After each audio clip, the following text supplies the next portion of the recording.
this week's episode, we follow the European Historic Rally Championship to the beautiful island of Elba. We meet one of rally's most promising talents, 22-year-old Latvian Martin Seks, and bring you great Formula Regional action from Valencia. And as always, there's much more from the FIA world of motorsport.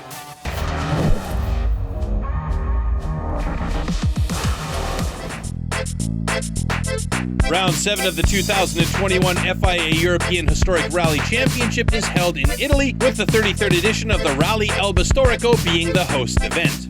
Elba is a Mediterranean island in Tuscany, 10 kilometers from the coastal town of Piombino. Elba has more recently become famed for its wine and as a tourist destination. Since 1968, the Rally Storico has been held on Elba.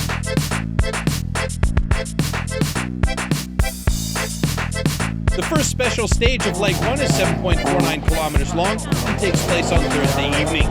It leads, among other things, through the narrow streets of the small village of Cappoleveri, a great spectacle for the 4,000 inhabitants and many tourists.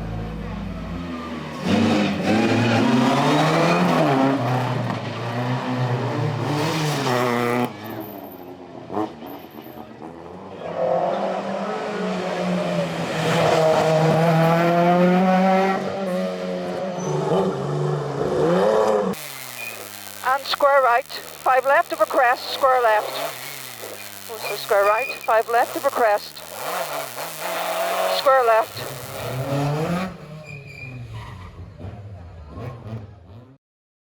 The next day is a day of failures. Several of the leading EHRC contenders failed to make it to the end of the day. The Audi Quattro of Zippo and Nicola Arena has an accident on Special Stage 2. The Audi's front right wheel pointing in the wrong direction, but the crew is okay. The Lancia Delta Integrale of Lucky and Fabrizia Pons also fails to make it to the end of the day after an oil pump failure. The BMW M3 of the Italian crew Gabriele Nobaresco and Giacomo Ciucci is the top EHRC eligible car at the end of the first leg. The BMW lies 11.4 seconds ahead of the Porsche 911 SC of Karl Wagner and Gerd Zoyner. A good result for the Austrians, as a problem with their fuel pump hampered them most of the day as well. Other teams are within striking distance. Third place goes to the Porsche 911 RS of Paolo Pasutti.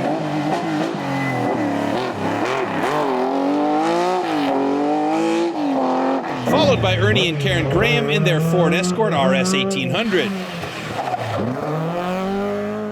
The Opel Kadett C GTE of Wojtek Steif finishes day 1 in 5th position overall. The second leg features 5 stages. The Battle of the Rally is in Category 2. That's cars manufactured between 1970 and 1976, with the Opel Kadett of Wojtek Steif and Vladimir Zelinka, the Porsche 911 of Paolo Pasutti and Giovanna Campais, and the Ford Escort of Ernie and Karen Graham going head-to-head. Ernie Graham is able to keep in touch with the Opel and the Porsche, but he can't take the fight to them. In the end, the sympathetic couple finishes in 4th place. Left low, 5 right. Wojtek Steif is on a charge, the Czech driver outpacing Pasutti's Porsche on 4 of the 5 stages. In the end, he not only wins Category 2, but also finishes 2nd overall. A great placing for the team in the Opel Kadett C GTE. But the second leg is dominated by the yellow Porsche with plate number 9. Karl Wagner and Gerd Zoyner, who were frustrated by the problems from the day before, managed to replace the defective fuel pump and are unstoppable on day 2. The Austrians set the fastest time on all 5 stages, moving up the overall order and heading Category 3.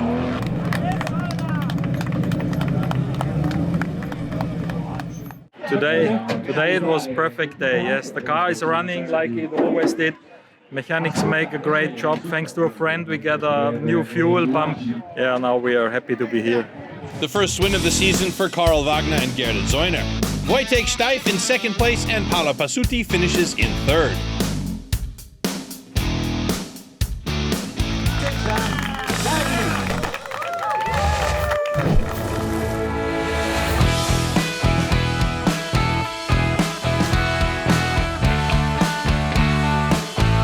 Historic rallying is a fascinating sport.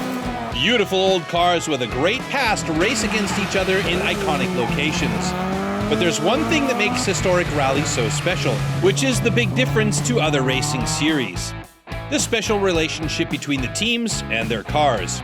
There are many reasons to race a historic car. Having the fastest and most powerful car is very rarely the reason. Very often, drivers fulfill a dream that has lasted for a long time.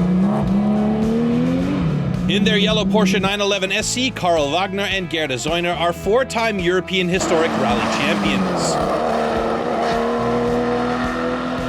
For me, it was always a dream to drive a Porsche. So when I was 40 years old, I started with building up this car and we started racing. And so for many years we became friends. Sometimes I hate the car, sometimes I love it.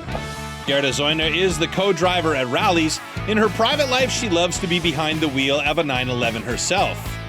I love to shape also. From when I was young, a young girl, I had a friend who owned an old Porsche in white, and I always said, if I can afford it, I will buy a black 911.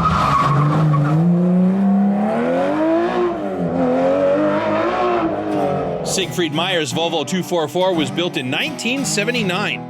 The 59-year-old bought it in 2014. For him, historic rally is the cheapest way to live his great passion. This car I bought for €1,500, put in a roll cage, and now I have a modification with the engine, but it's all together about €10,000, and I can drive all over Europe. This car, it's very reliable, it's easy and technical, and I can all repair by myself.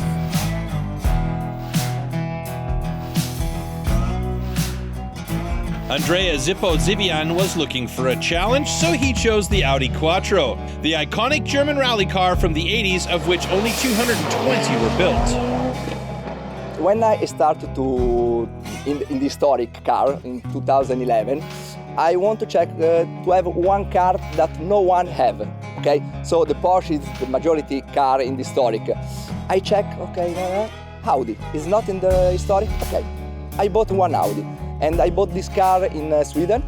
The day after I bought the car, I bring it to my home, and immediately we broke the engine. Okay, immediately. So, but there is not a lot of paper of this car. If you bought one Porsche, you can choose from a lot of spare parts and improvement car. In the Audi, no. So we make a lot of tests and check for improve this car. Ernie and Karen Graham have been married for almost 30 years. When they had their first date, Ernie was driving a Ford Escort. So the Escorts were on road cars when I was young, so I identify. I remember Ernie, when I first met Ernie, he was driving a Ford Escort as a road car, so we're from that era. Ford Escort was my first car. I've rallied Ford Escorts for nearly 30 years. We know them really well. It's an iconic car in the world of rallying, and it's a joy to be driving it again in a way that it was intended to. And Ernie makes full use of the 250 horsepower of his classic car. The Grahams want to compete with the other teams, and their car helps them achieve good results. Yes, the car is reasonably reliable, but it handles really well. It sounds fantastic. We say it plays music. Yeah, so it's a buzz. A feeling that all the drivers of historic rally cars have in common, and they wouldn't trade for anything in the world. All right. And crest and roll over 4 left tightens.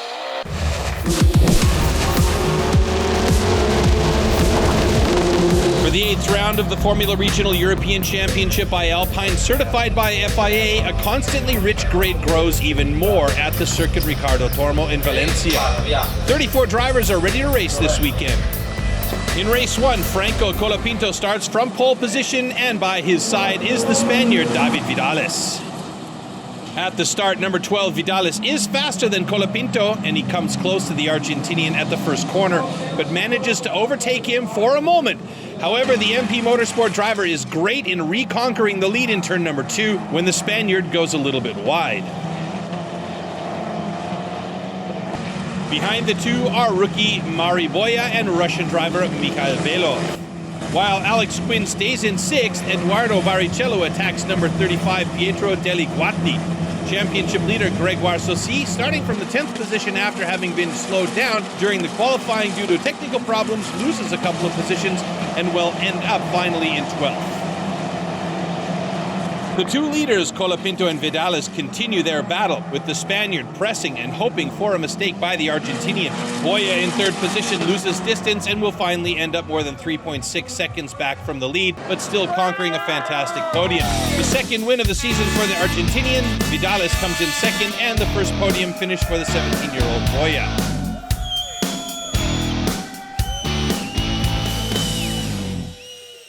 In race 2, Mikhail Belov starts from the pole position in front of Franco Colapinto. Behind those two is the championship leader Gregoire Saucy, who, after the issues he had behind the steering wheel on Saturday, is back among the first positions. At the start, Belov is faster than Colapinto, but Saucy is attacked by Isaac Hadjar. But the Frenchman can't pass the Swiss. Shortly after the start, Dino Beganovic is stopped by technical problems after setting the best lap time of the race. Halfway through the race, Belov manages to find more speed and increase his advantage over Colapinto in 2nd place to over 1 second. In the meantime, Vidalis is extremely close to Hadjar and tries several times to overtake him, however, without success. With 8 minutes left till the end of the race, Jose Garfias and Dino Van 't Hoff in the back positions crash and are out. The safety car enters the track, and at the restart, positions do not change. Belov is still leading the field, Colapinto is in 2nd position, and Saucy is in 3rd. And this is exactly the order in which they will cross the finish line.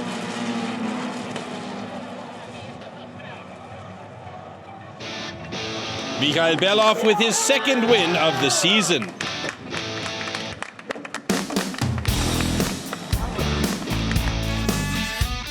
In the overall standings, Gregoire Saucy increases his advantage on 2nd place Hadrien David to 78 points. The Swiss only needs 22 points from the last 2 race weekends to conquer the title.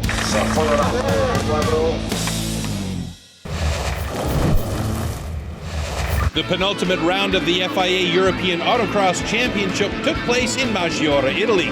Johnny Foyade came out on top in the Super Buggy category. Frenchman Florent Tafani took the lead in the overall standings with his 2nd place. Before the last race weekend in Spain, he is only 3 points ahead of Latvian Ervin Skrenčis. Jakub Novotny won the Buggy 1600 category. Here too, the fight for the title is very close. Dutchman Timo Paler only came 5th, but that was enough to take over 1st place in the overall standings. He is now 6 points ahead of Kevin Peters from Luxembourg, so excitement is guaranteed before the last races in Mollerussa. With 2 wins and a 4th place finish at the Sachsenring, Hamburg's Tim Tremnitz has made the fight for the ADAC Formula 4 Championship title exciting once again. With 2 race weekends to go, the 16-year-old is now just 35 points behind championship leader Oliver Beerman from Great Britain. As both drivers are in top form at the moment, an exciting final is guaranteed.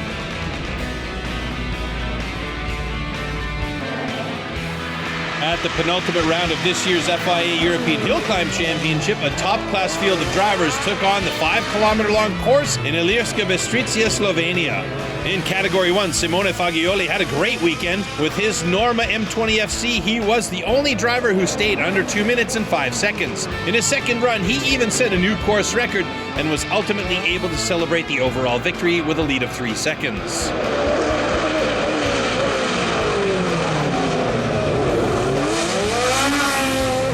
His eternal rival, Christian Merli, had the 2nd best time. After a great 2nd run, French driver Sébastien Petit completed the podium, finishing in 3rd place.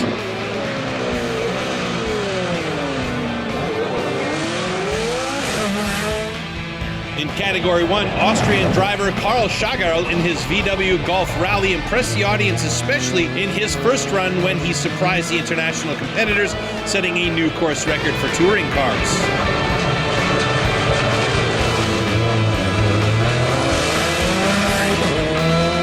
After a hard battle, the Polish driver Dubai was able to secure 2nd place just ahead of Dan Mikl from the Czech Republic.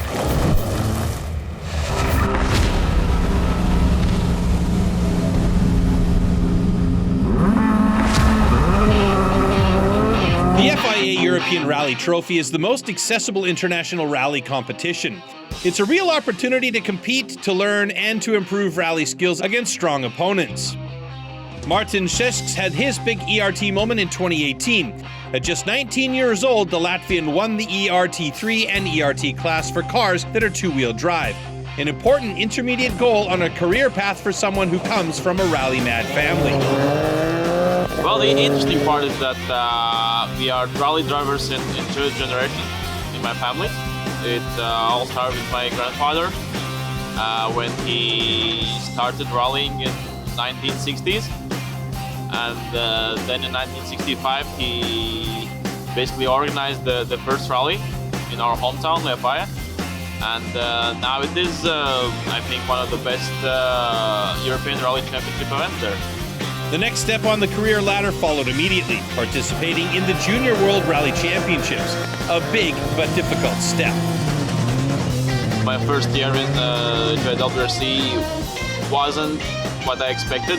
The confidence wasn't there, results wasn't there, and then last year I was like climbing up from the like top end, and it was a really special feeling, and especially being in front of some Latvian fans, as the rally was in Estonia, we had Latvian fans as well.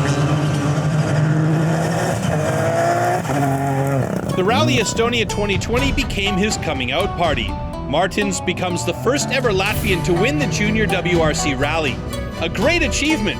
At the end of the season, he finishes second in the overall championship. And this year, Martin is in the running for the title once again. A great challenge for a 22-year-old young man. To make it all happen, you need to be everything.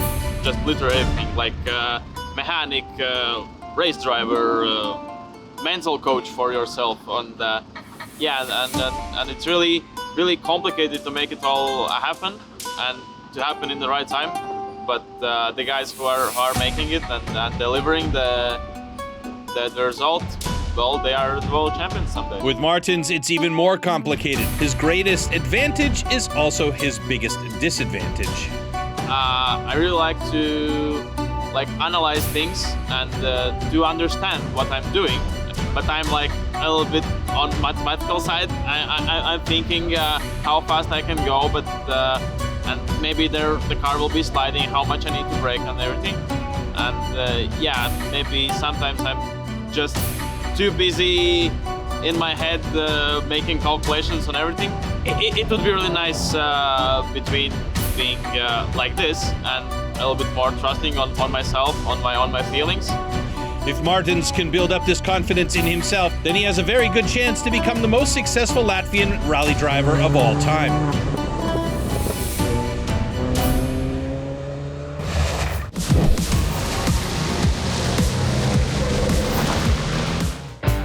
The TRC season is entering its decisive phase.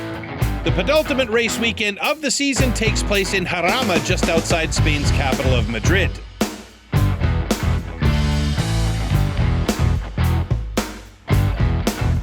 In the overall standings, Norbert Kish has the lead with 175 points. Sasha Lenz is in second place, 26 points behind, and Adam Lachko is in third place. And Kish can extend his overall lead in race one of the 4 races the teams have to complete this weekend. It's again the lights to flag victory for the Hungarian driver, his 9th win of the season. Sasha Lenz finishes in second place, Jochen Hahn in third. The second race of the first day is much more competitive. Steffi Halm is in the pole position, number 77 Renee Reinhardt next to her, and Andre Kurzem, number 11, starts from the third position. The Team Schwaben truck driver has a great start to the race. Behind her, Andre Kurzem immediately attacks Reinhardt, and he conquers second place when Reinhardt leaves the track and crashes into the tire barriers. Jochen Hahn has technical problems and slows down. Shortly afterwards, the 6-time champion drops out. Steffi Halm looks to be in an extremely competitive position, keeping the top 7 trucks behind her. Further back in the field, there's a hard battle for position. 3 Brits fighting bumper to bumper. Halfway through the race, Andre Kurzem attacks Steffi Halm, and the German driver manages to overtake her. He takes the lead.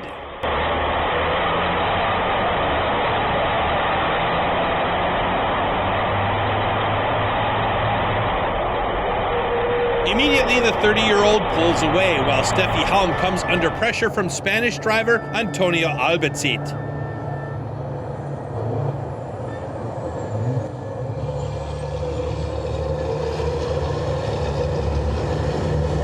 Stefan Faas makes a mistake and leaves the track, and Anthony Janic in his bright yellow MAN truck manages to make a pass on him.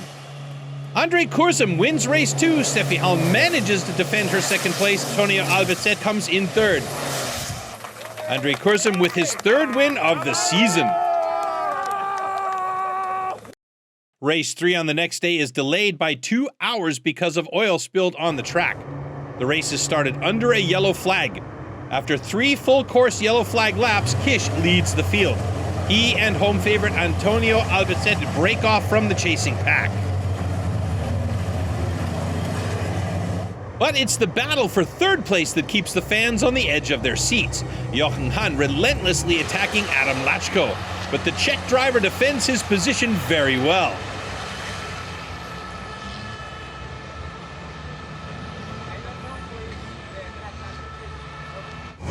Also, number 11, Andre Kurzem is having a great battle with the young Frenchman Theo Calvet. The weather conditions worsen while Jochen Hahn is still on the tail end of Adam Lachko. The wet conditions pose difficulties for some drivers. Jose Rodriguez is going through the gravel on the grass, but luckily avoids the wall.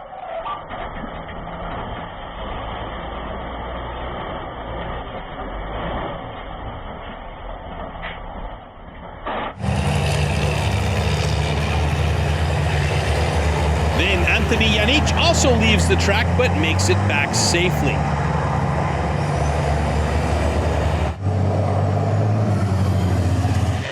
At the front, Norbert Kish celebrates an unchallenged victory. Antonio Albacete with a great second place finish in front of his home crowd, and Adam Lachko secures third place. But an important win for Norbert Kish and the next stop towards winning the title for the sympathetic Hungarian driver. Adam Lachko stays with his third place finish in the hunt for the title.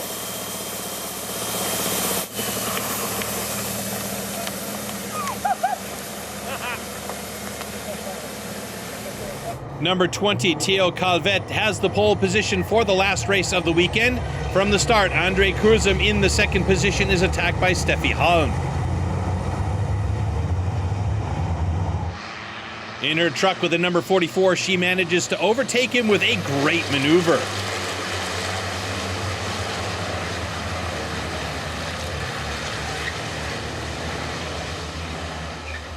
Her next goal, narrowing the gap to Theo Calvet. Meanwhile, Jochen Hahn and Adam Lachko battle for fourth place. Hahn is trying to squeeze by on the inside in the hairpin corner.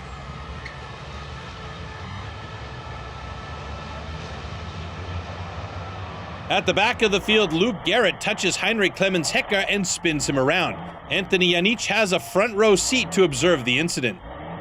The track is now almost completely dry, but only almost. There are still some slippery spots. René Reinhardt is feeling the effects of this. Jochen Hahn tries to attack Andre Kurzem, who goes wide but has the speed to stay in front. Lachko seizes the moment and overtakes Hahn in the next corner on the inside. It is the most beautiful day in the truck racing life of Theo Calvet. For the first time in his career, the 20-year-old youngster wins a truck race. Steffi Halm tried everything to catch him, but has to settle for a very good second place. After his win in race 2, Andre Kurzem finishes again on the podium, taking third place.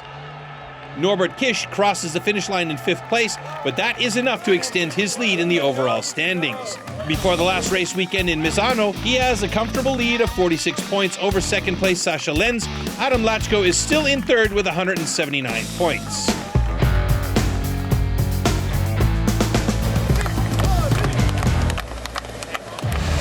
That's it for today. On our next episode of FIA Pure Motorsport, we'll get to know the charismatic Andrea Zippo Zivian a little bit better. We'll go to Monza to crown the champion of the Formula Regional. And we'll show you the highlight of the hill climb season, the Hill Climb Master in Portugal. Till next time, take care everybody, and ciao.